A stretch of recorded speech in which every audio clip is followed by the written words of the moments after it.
episode 5 should just be called Holy Shit, because we started reading the outline and just went, holy shit. Doing lots of dragon strafe runs, burning most of the set. We set fire to 22 people, twice. We've been doing many burns, amputees, mutilated bodies. We had 3 motion control rigs going, spider cam. Our King's Landing set is around about 650 extras. We had 3 units going, and now at the end, 4. We've been just slammed since day 1. Big telescopic cranes, up to 9 cameras. It was off the scale, really, in every way. And then we saw the set and what Deb Riley and her team was building, and we just said, wow, this is amazing. King's Landing traditionally has been Dubrovnik. The thing about Dubrovnik is it's a really beautiful city, and they love it, and they don't want us to, you know, burn it down. We've had this area out the back of the office. It's been there for, you know, since we ever started here. It's so close and so easy, and Belfast needs a backlot. Why don't we just call this a backlot and build this set for real? There's no such thing as a set you can just walk onto and shoot when you're planning on destroying it. There was so much thought that went into every single section because it had so many requirements. While we were designing the buildings, we were designing the destruction at the same time. So for every lovely drawing of plans and elevations of the building, we had lovely plans and elevations of the buildings destroyed. It's not just a set that it stands there and people walk in and out. It goes through all these changes. We're going to see the plaza on Main Street all on fire. In order to supply all the flames, each building has its own manifold system. It gets broken up into many, many different pipes to each window or doorway or roof. It's all kind of steel and hoses and cryogenic hoses and valves and normal valves and 2-ton gas tanks, 3-ton gas tanks, 5-ton gas trucks. It makes for a heavily propane-filled set. There wasn't a lot of time up our sleeve that we could take weeks to change the set over into a destructed stage. So Tom Martin, our construction manager, came up with the genius idea of building the set in its destroyed stage first and then cladding it so that it was perfect to begin with. No crew member that wasn't there during the build process had any idea that the destroyed version was sitting underneath waiting to be revealed. I took a little video for myself on my phone of the back streets, not even the main drag, the lanes, the offshoots, and the aged doors with tear stains of rust running down them. It absolutely looks like it's been there for hundreds and hundreds of years. So there's loads of details. There's cornices and pillars and friezes, corbels all over the set. There's been a lot of scenic sculpture. We did a quite large relief plaque with the letter D quite prominent, you know, both Dan and David. So we had 2 of them, obviously. From a set deck perspective, Deb wanted an authentic sort of place, so the shop fronts, you know, in the colour palette, all the doors, all the studs, you know, all that sort of detail. We wanted as real as possible. It's shocking when you go behind one of these doors and you see scaffolding, because you really think you're in these places. Nicola and I said the other day, we'll never be on anything that is this vast ever again. They've built Croatia, and not like a street, they built like 17 streets and alleys. It has its drawbacks because it's right in the middle of the city. The King's Landing set was sprawling within Belfast within view of a number of raised buildings. We had an unprecedented number of drones, paparazzi attention, people just following the show around and trying to get a sneak peek. What we didn't want them to see was get the view looking down the King's Landing street. So we stuck up a 5-high container wall, and that problem died down pretty quick after that. One of the great things about going to Dubrovnik was there was a reality there that it was impossible to recapture with a set. And this year, Deb recaptured that reality with the set. It felt like you were wandering through Dubrovnik, but we were in Belfast. We were in a parking lot across from the Harlan and Wolff cranes. It was just, you know, her crowning achievement. Free Charlie, take the email. 3, 2, 1, action. There's something you need to know. Someone's betrayed me. Yes. We enter into 5 with a broken Danny.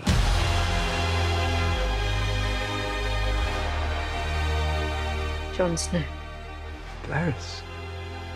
He knows the truth about Jon. He does. Because you told him. If Jon hadn't told her the truth, if Cersei hadn't betrayed her, if Cersei hadn't executed Missandei, if all these things had happened in any different way, then I don't think we'd be seeing this side of Daenerys Targaryen. I, Daenerys of House Targaryen, sentence you to die. What? That Tyrion betrayed Varys? Tyrion is responsible for Varys' execution? They're best of friends. Not really. There's other things at play here. It was me. He has to betray somebody, right? It's a choice between betraying your best friend or your queen, and he chooses to remain loyal to his queen. Yeah.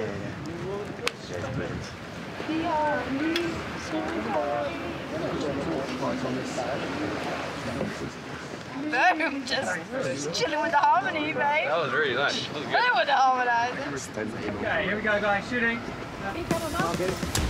C marker. Action! It was scripted that he puts his hand up to touch Varys. What Conleth did that I really, really liked is his reaction, which was shock. He did that this one time, and I said to him, why did you do that? He said, well, he's never been touched before. And it was cool, and it was just suddenly like, wow, okay, it made lots of sense. It was like suddenly he was being touched, and this is not a man who's ever been touched. Well, it was one of the first scenes we shot. We got to a certain point, and then it started raining, and it started pouring, and then basically the only time I've ever been on Thrones where we got shut down because it was torrential rain. And then we went back and we reshot the wides of that scene, and then we realised that we owed all the parts from one side where you have the dragon behind you. So basically, it was shot over 7 months, and each time, poor Conleth had to kind of show up again. Varys had to just stand there going, okay, I guess I'm dying again. Dracarys. We thought it was important in the Siege of King's Landing that the good guys not be good guys anymore, and that the lines between good and bad and right and wrong get erased. We mirrored a lot of the Battle of the Bastards shots, but instead of having the Boltons be the invading army, we had the Allied troops. There's a shot that pulls up behind Jon and reveals the Bolton army for the first time in Battle of the Bastards. We did the same thing, but from behind the leader of the mercenary group. What we need to understand as an audience is that these people have come here for blood.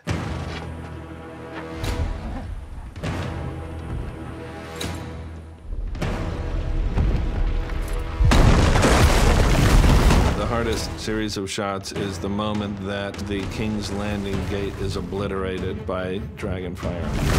It's covered by 8 cameras, one explosion over all of these camera views. Each camera view is carrying the explosion further. The complexity of breaking not only the gate, but destroying the wall, wiping out the people, getting the fire element, big enough to travel as we needed it to. Then there was this whole series of live action components. Harry Strickland's horse that gets annihilated. 3, 2, 1, action! Real Gold Company and Digital Gold Company. Jump straight in, mate. Get your arm right up into my shoulder. That's it. Shoulder close down, mate. We trained them the same as we trained the Unsullied, but just changed a few of their drill movements to define them from being Unsullied. Rolling! Stand still! 44 bigger, kick 5, 8, camera mark. Then there was a half-scale gate build by Sam Conway. The half-scale gate explosion. We've been building out of basically biscuit foam and balsa. We're going to be blasting it out of the way with many air mortars. 3, 2, 1. So basically, what the idea is to achieve a 60-foot explosion coming out of the centre of the gate, and also some flame bangs too. It was a lot of planning for production and a lot of work for Sam, and now it's a lot of work for us.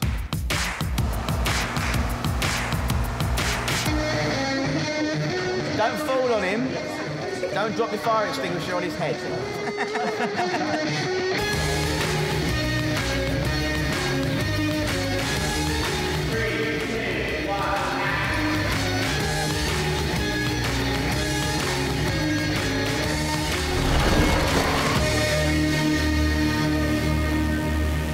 As the dragons have gotten bigger, they've been lighting more and more people on fire. And I believe this year, one of the things that Rowley brought to the table was the most people that have ever been burned on screen for a production. Yeah, you good with that? Yeah, that's fine. That's the director just locking my head off.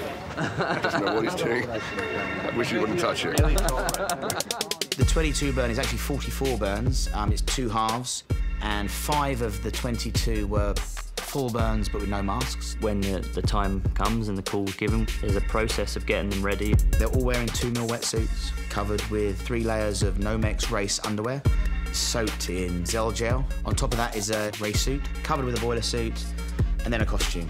And then they have silicone masks on and gloves on. What we essentially did was we lit the 5 guys manually, and then we detonated 17 Tamars, which are basically gas camping canisters inside metal cages, and they create a 15-foot fireball. 3, 2, 1, action. 17 poppers go off amongst all the full fire jobs, yeah? Then 3, 2, 1, action. Everybody reacts forward. The full burns go on the A of action. The partials go on shun. These guys go after I've finished saying the word action. Okay, so we get a tiny ripple effect. We'll do a rehearsal. When he first lit me up, my trousers are quite baggy, so they've spritzed me with IPA, so there's some fumes in there. I remember bending over, and they lit me, and it just went. I thought, God, that's hot. I'm hot already, and we're not even started to count down yet. We're rolling, guys. Rolling, rolling. Have a good one, boys. 3, 2, 1, action! 3,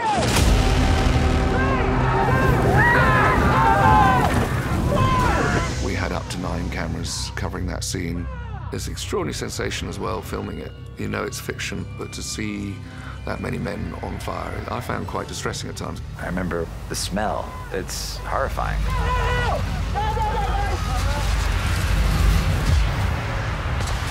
And then we put them all out. So for 22 people, we had 22 other people with fire extinguishers, plus another 6 people with fire extinguishers, backing all of that up. So it's a big deal. 3, 2, 1, fire! We have our initial destruction, which is the dragon comes in, blows shit up, says very clearly, this isn't going to end well for you. In come the Allied forces, and they take out the Lannisters. And the audience go, yeah.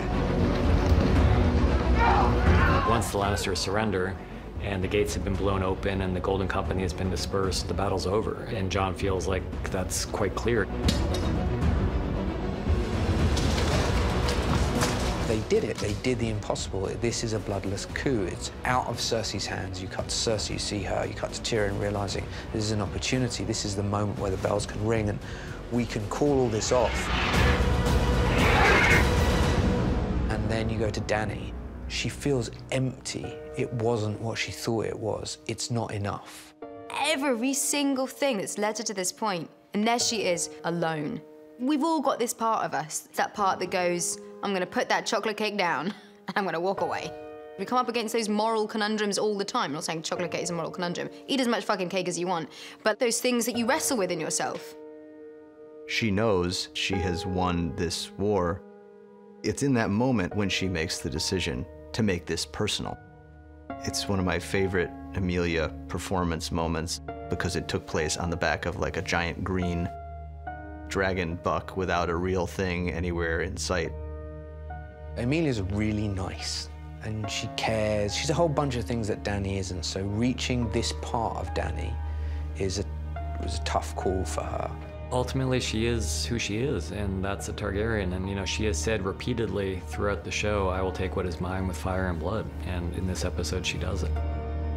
For the audience, oh, you wanted a battle? Well, here you go.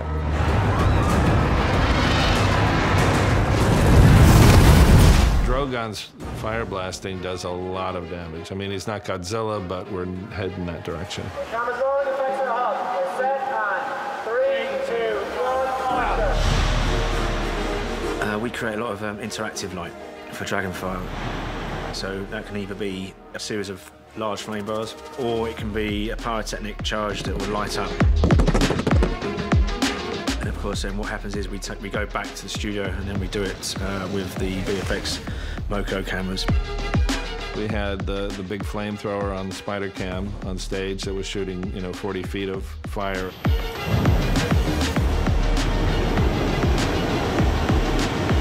And then we do also the impacting on the ground. We do that as a half-scale model shoot pyrotechnic charge that goes along.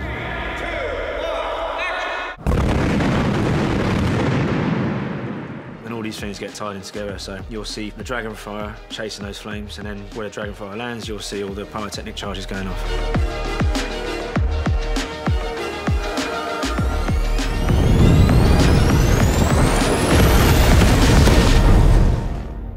The place when she takes off and starts burning the city, and when the Unsullied on the ground and the Northmen on the ground take that as their cue that anything goes. That should be enough, guys, but it's not. Just up ahead, everyone looking up, you can see the dragon coming down, and it fires on the city. And go Grey Worm. There's a moment when we see Grey Worm taking out his enemies when there's no need to do that. The way we described it in the screenplay was that he's become almost an angel of death. He's just gone back to being like this kind of traumatized robot. There are a lot of people lurking in the background. See if you can find Aaron Rodgers. I was helping a woman who was injured, sat her down, and then the hell with her. I'm getting out of there. So struggle, and then less struggle, that Guys, wrong place. The beheading came from the idea to take the audience to a place where they felt that they shared the bloodlust of the Starks, so they wanted to see these people get creamed, and then to give them what they wanted and show them with no mercy the horrors of war.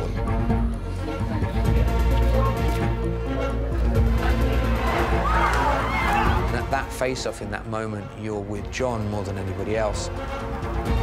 Interestingly, when we were editing it, there was a mistake made at the moment that it goes to slow motion. And sound cut, and I was like, oh. And suddenly I was riveted. And that nothing letting me off the hook from seeing what he's seeing and experiencing what he's experiencing. And there's a great shot that Miguel got. You just have the Lannister soldier who's guiding the civilians of King's Landing to safety. And the good guy in this shot is a guy in bad guy armor. And the bad guys in this shot are the ones who are doing all of these horrific things. If 3 was the final battle between good and evil, 5 is what have we become. It's all got a bit bleak, hasn't it? It's quite bleak. This season's really bleak.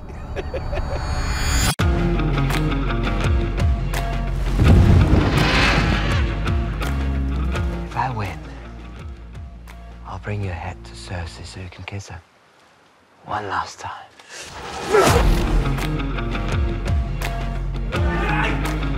Finally, after 15 years of being colleagues, I've given 2 days to kick his ass. The time for gentlemanlike fights are over. The idea was it was a slugfest.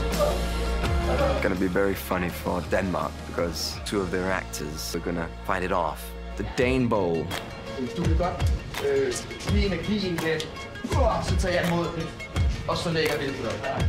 little bit disconcerting when they start talking Danish to each other because I'm not sure whether they're changing a move or conspiring to do something that we don't want them to do. Where we did it was a very unfriendly environment, which was big rocks and stones and a tide. This very, very small cove where the tide came in and out, and it was wet and sandy. Those guys being soaking wet and having sand everywhere. They're probably still finding sand in the bath now. 3, 2, 1, action! Euron is a psychopath. A normal person would not swim to shore just so he could murder one other person. He wants to know what new things are like. As he says with Cersei, life can be boring. The ultimate new, interesting experience he's never had before is death, and I think he's strangely excited about having that experience as well, and he dies with a smile on his face. That was the first thing I asked Dan and David is, am I dead? And they go like, no, maybe a little. And I go like, no, I don't think so. It struck us that it would be apocalyptically beautiful to see them fighting on the stairway to nowhere with the sky in the background and the dragon flying by and the flames everywhere. And it's just pretty epic, and that's what we wanted. Hello, big brother. One more on this time, guys. We shot this thing for days and days and days, and it was so hard to shoot, and it was a massive set. There was 72 steps. The really important thing for me in designing the staircase was that it felt grand.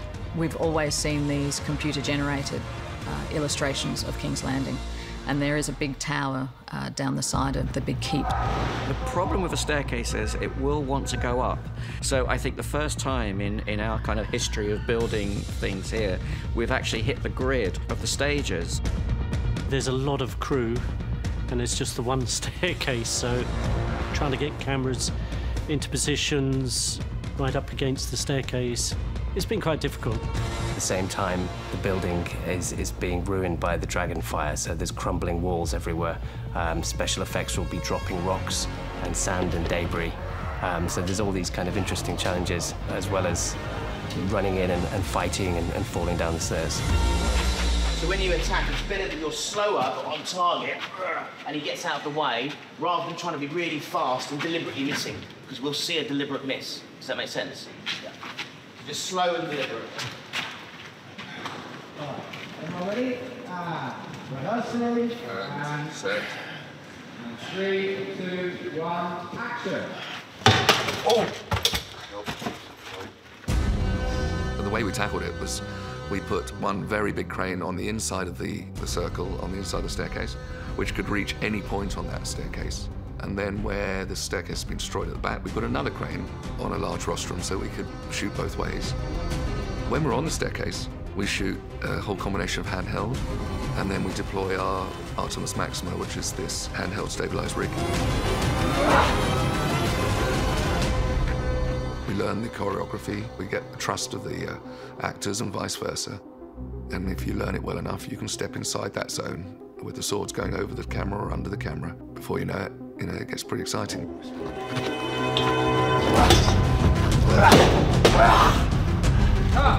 Yeah, that fight was brutal. It's brutal to watch, but it's brutal to shoot as well, because for Hathor, he's wearing so many prosthetics. Hathor had to wake up at midnight to get ready for an 8 a.m. call. 7.5 hours of makeup, and then he had to do a 10-hour day. They were hard. They were hard work. When we read the scripts, we realised that there's this big reveal. And another step. Fuck it, just pull it off.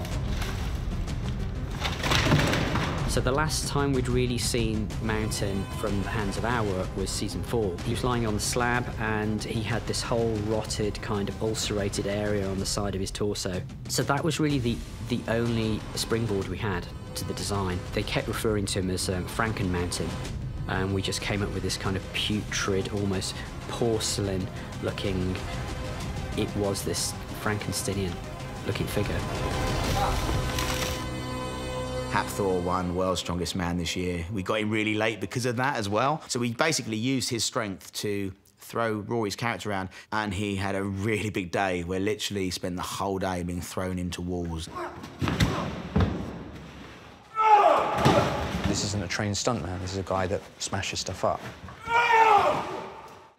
And 3, 2, 1, smack him against the wall. Cut. Rory was like, I mean, sometimes we thought he was dying on the stairs in between takes, literally. Everyone okay? For a big man, you're very gentle.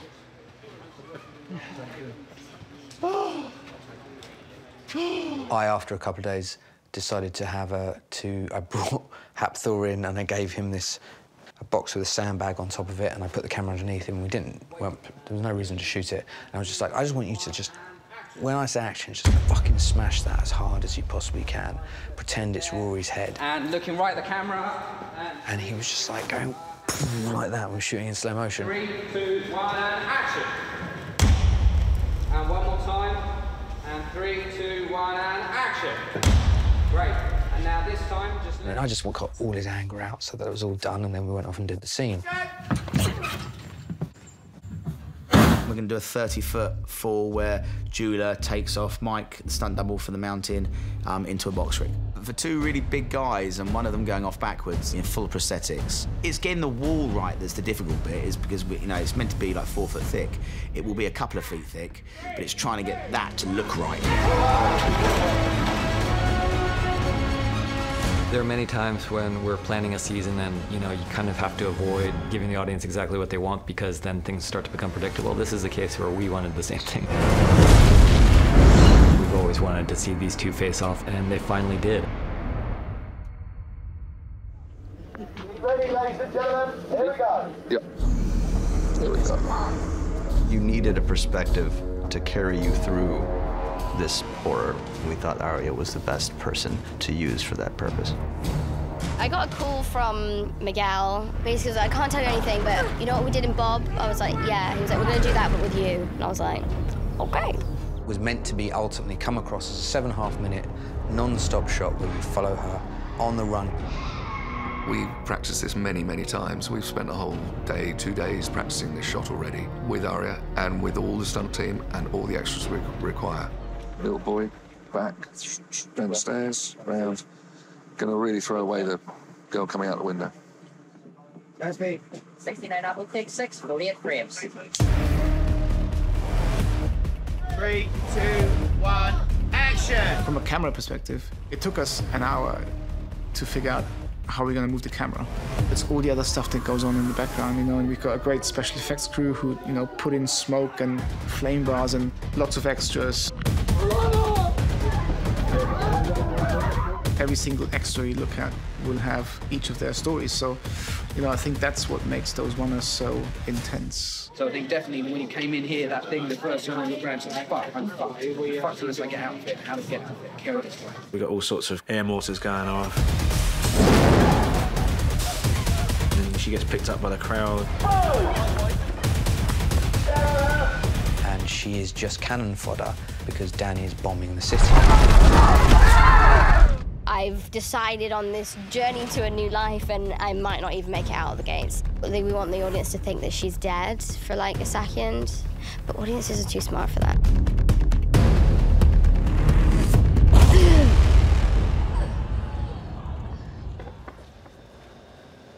There's an element of luck in these things as well, you know. We need everybody to get a little bit lucky at the same time. We're setting people on fire during it and putting them out during it. If I miscue it or not cue it quick enough, it doesn't work. There's any number of things that can just make the take not as good as you would hope it to be. And they typically take 10 takes to get. Delta mark, 48 frames. Bravo, 69, Delta, take 1 on the end.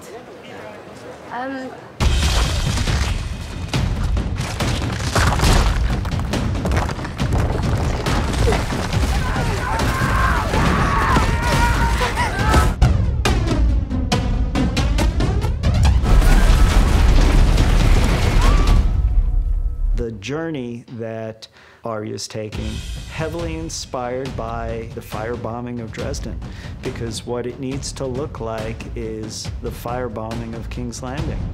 It was interesting to us that we could take a modern reference and map it onto a pre-modern situation because we have air firepower in the form of the dragons.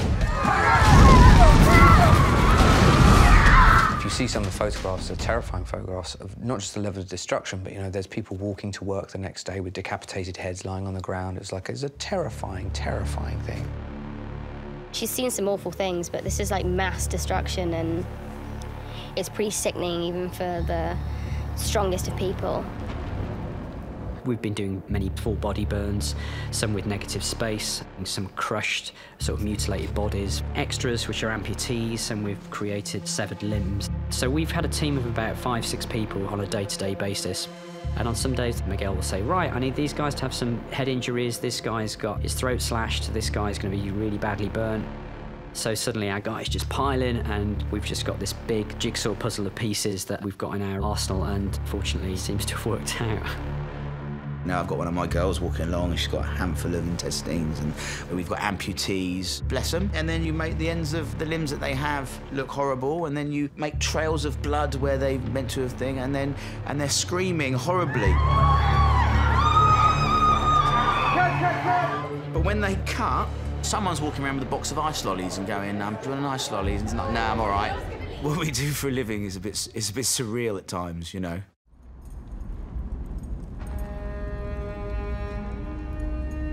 It was originally shot to be this really long oneer, and it was actually a decision that Miguel and his editor Tim Porter made as they were cutting it, that intercutting the Clegane Bowl and Arya's escape was actually much more emotional and effective than having this 12-minute long oneer and then the fight as two separate pieces. All she's left with is the sound of burning people and the smell of burning flesh. And she sees a white horse because it's symbolic and beautiful. And then she hops on and gallops off and makes it out of the city.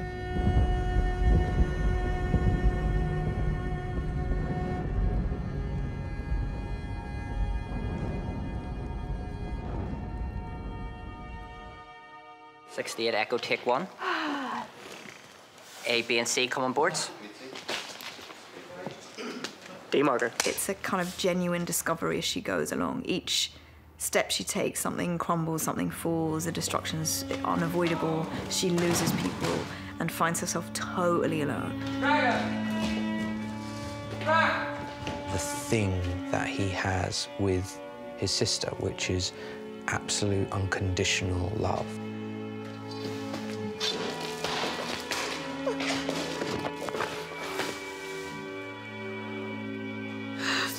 He came back for me. He goes back to her even though he knows that she's going to die. He goes back to her even though he knows that she'll never surrender. He goes back to her just to be there for her. He almost goes back to her, I would say, to prove that he was never going to leave.